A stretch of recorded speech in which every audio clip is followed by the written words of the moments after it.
Le bâtiment utilise une diagride en tant qu'enveloppe. Une structure en diagride est un système qui est rigidifié par une superposition de losanges. Celle-ci peut influer sur le langage architectural d'une façade. Cependant, il est possible d'utiliser la diagride au-delà de sa fonction esthétique. Par ailleurs, un jeu sur différents plans de profondeur permet la création d'un mur rideau décomposé en multifacettes. Le vitrage crée des concavités et des convexités au sein de l'enveloppe. Les différents angles offrent la possibilité de s'ajuster à l'orientation solaire. Le Japon est une zone sismique à haut risque. Les fondations des bâtiments construits au Japon doivent être capables de résister aux tremblements de terre. Herzog et de Meuron ont fait le choix de sabler et d'empiler les fondations avec des zones d'isolation pour résister à ces tremblements de terre.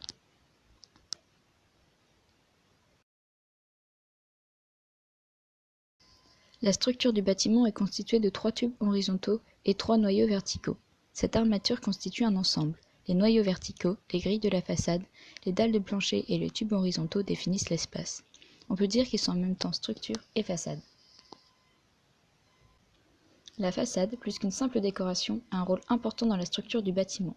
Cette structure diagride, comme expliqué au début, est composée de poteaux diagonaux en aluminium et est soudée en tôle d'acier.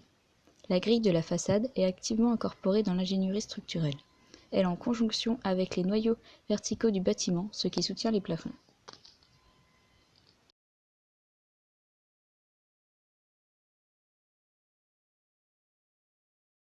Les principaux éléments de cet ensemble sont les noyaux verticaux.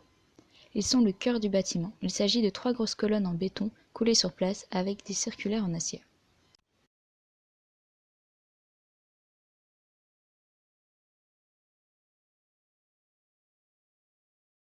C'est maintenant au tour des plaques de plancher, faites d'une chape en béton et de poutres structurelles en I et en H, de venir s'appuyer sur ces 2 éléments pour créer les différents espaces intérieurs.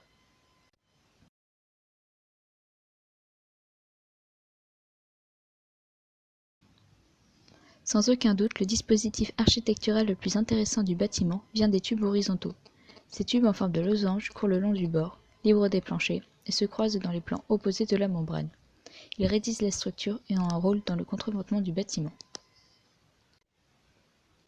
Ces tuyaux horizontaux participent également à la création d'une sorte de paysage intérieur. Les concepteurs les décrivent, avec les noyaux, comme des éléments organiques que l'on peut contourner, élonger, voire même s'y cacher. Ce sont ces formes tubulaires qui créent de l'intimité là où la façade n'en crée pas. Le bâtiment pose question à son public sur ce qui est structure ou non. Les tubes rendent les dalles de plancher plus minces, les plaques rendent les tubes plus légers. En conséquence, la présence des noyaux verticaux est également allégée. Surtout que ceux-ci sont recouverts d'une peau ondulée qui prolonge ses plis pour servir d'étagère.